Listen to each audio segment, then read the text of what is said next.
Hello, fellow leaders, to our community of users in South Africa or on the African continent and across the world. It's so lovely to have you here with us. I'm not the usual facilitator. I know you're used to Dr. Ken Mubia. My name is Maud Nale. I am the communications lead at Digital Earth Africa, and we're so excited to be bringing this very special session to you on Coastline Service. It is the recently launched product that Digital Earth Africa has produced about 2 weeks ago. It was developed in collaboration with Geoscience Australia, as well as the Centre de suivi Ecologique, or CSE Senegal, and it allows users across the continent to monitor indicators of coastline change and identify potential risks to coastal ecosystems. In collaboration with implementing partners, the world-leading methods that were developed by Digital Earth Australia team have been tested and validated through a truly global collaboration. We're very excited to be bringing this live session here to you today. I want to encourage you to sit back, relax, take as many questions or jot down as many questions as you have, and our facilitator will definitely be able to answer those at the end of our presentation. Speaking of facilitator, I'm very honored to be presenting her to you today on the stage. Her name is Victoria Nima. She is no stranger here on the Digital Earth live sessions. She is from Kotoza, and she will be speaking or presenting on the Digital Earth Africa Coastline services. She's also part of the science team right here at Digital Earth Africa. Victoria, I just want to confirm that you are ready. Recently launched a coastline monitoring service. So the coastline dataset has been produced for the year 2000 to 2021 to show the coastlines for Africa, and specifically monitoring coastal change. On screen, you will see the links to the docs page for the coastline dataset specification, and also a link to a dataset notebook that we have on the sandbox that shows how to load the coastline service. Now, this continental dataset includes 3 layers. That's the annual coastlines, the rates of coastline change statistics, and also the coastal change hotspots provided at different resolutions. That is 15 kilometers, 5 kilometers, and 1 kilometer. Now, the temporal range for the dataset is to show coastlines for 2000 to 2021. And we are looking at providing this service annually. So there will be an update every at the end of every year for the previous year dataset. The source dataset for this coastline dataset is the Landsat imagery. So that's why our dataset has a spatial resolution of 30 meters. Now, I'll first talk about the annual coastline layer. So this vector layer represents the median, or the most representative position of the shoreline at approximately mean sea level tide. That's 0 meters mean sea level for each year. As you can see on screen, there's an image we've loaded, and you can see the darker lines show the previous year's data, and for the lighter lines show the most recent years. So that is how the color map is generated for easy visualization. We also have the rate of change statistics layer. Now this, unlike the previous layer, is a point dataset layer that shows the rate of coastal change in meters per year for every 30 meters along the African coastline. So these rates are calculated by linearly regressing the annual shoreline positions against time, using the most recent shoreline as a baseline. As you can see on screen, the image that we have, the negative values are shown as red points. So those indicate coastal erosion, and the positive values indicate growth over time. So those are the blue points you can see on screen. The third is the coastal change hotspots. So this is a summary layer just to provide a good visualization of coastal change. Now we have them as different scales. We have the 15 kilometers, 5 kilometers, and 1 kilometer. Now these are very useful for visualizing over large areas, such as country, region level, or visualizing for the entire continent of Africa. As you can see, the possible use cases that the coastline service can be used for is to examine trends of coastal erosion or coastal growth at both local, regional, and continental scales. We can also map historical patterns of coastal change, since the dataset provides quite a large temporal range of data from 2000 to 2021. And we can also compare the current rates of coastal change for recent years with those of previous years or of previous decades. Now I'm going to move to demonstrate how to load the data set on using the Sandbox notebook.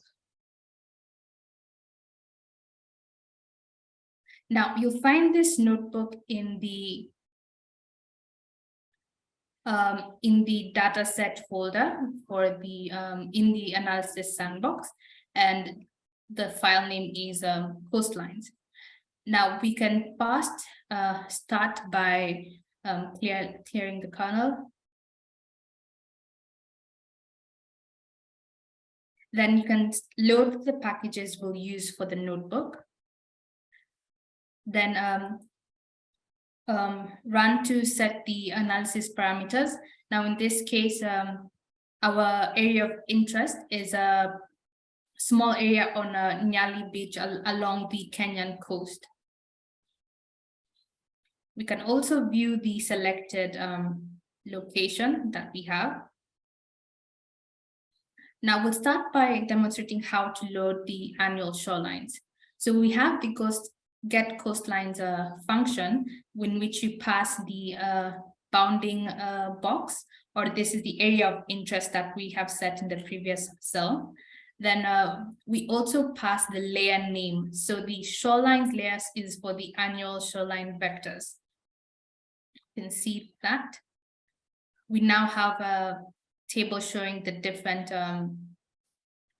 shorelines, the shoreline data set that we have loaded. We can also display this using the explore function. Now, as you can see, as we had previously mentioned, I'll zoom in a little bit here. We have a legend showing the most recent years, like that's 2021, is a color scheme that's very light for the recent years and goes darker as you move go further away in time. So we can see the different shorelines for the specific years over time for this area. Next up, we will also load the rates of change statistic point dataset. So this also is loaded using the same function, but in this case, we change the layer name to statistics. So this loads the rates of change dataset. We also run that. And as we can see over the area, the lighter blue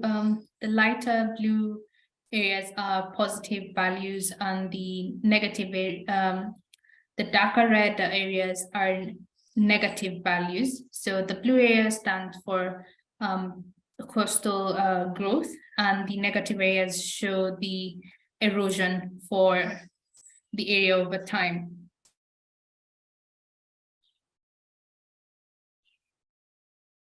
We also have an app that, before we move on, we can also export the shorelines and the statistics data that we have loaded in the previous cells using this to-file function. We also have an application that you can use to show the how the shorelines have changed over time. We call this the Transect app. So you have this section where you can choose the base map or the map overlay you want to display your data on. So we have the OpenStreetMap, and we also have the Esri World Imagery base map. You can also set the file name that you want the exported files to be called. Then we also have the transect extraction mode. So we have the distance mode in which you draw a single line over the multiple coastlines, and we also have the width mode. You can also choose to export our output as either a figure or the chart that will be displayed, or export the data as a CSV file. So you can choose to have one, or you can choose to have both. There is also an advanced option where you can upload a GeoJSON or Esri shapefile containing one or more transect lines. This is an alternative to actually drawing the line on the map, with which you can use to generate your output. So I'm going to zoom in to this area.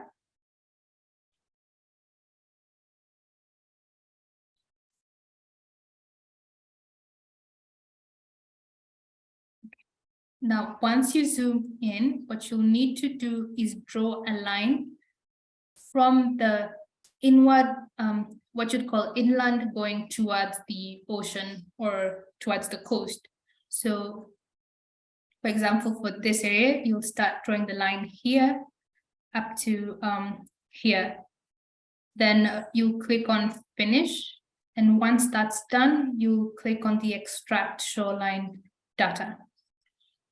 And now you'll have, as reported here, the distance data exported to a CSV file, and the chart displayed to below will also be exported as a image file.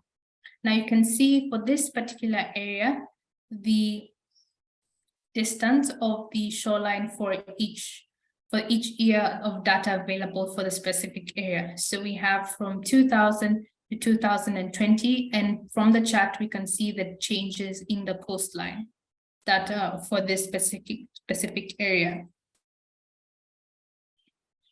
You can also load the data set using the map platform.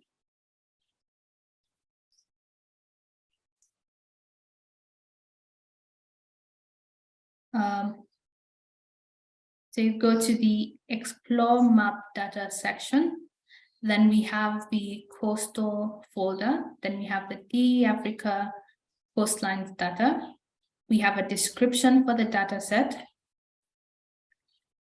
which you can read. And also we have the Add to Map button, which you can click, and you can see the coastline displayed along the African continent. So as you zoom in, you'll see the change hotspots layer.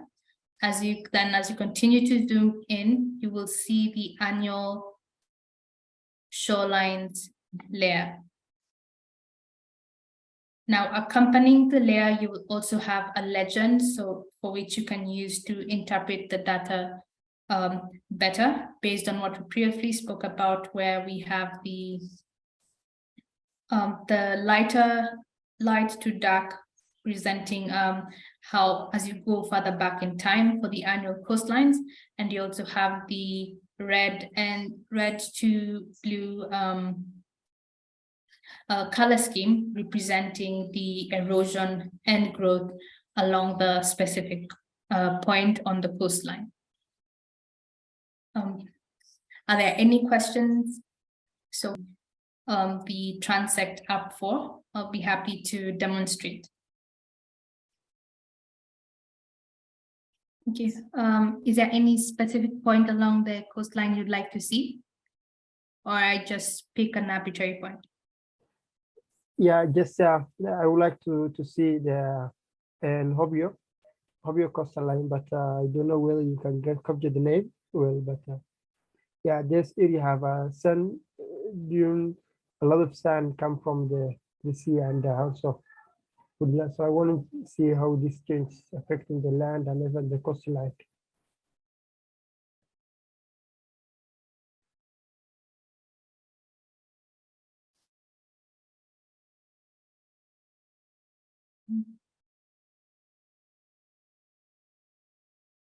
Then we can draw the transect line across, going seaward. Then we can generate the output.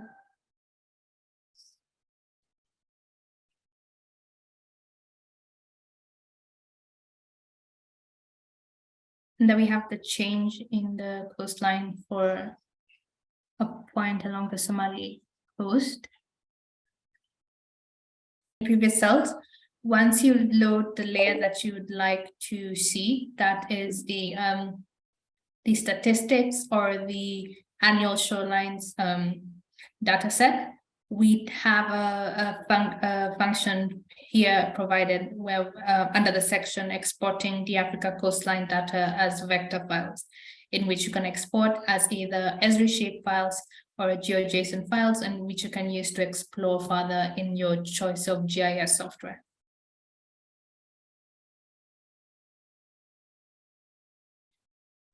Thank you so much. I hope that was clear. If it is David O, or whichever David O it is, I get this data from the platform, and my colleague Edward has graciously dropped a link in the chat box.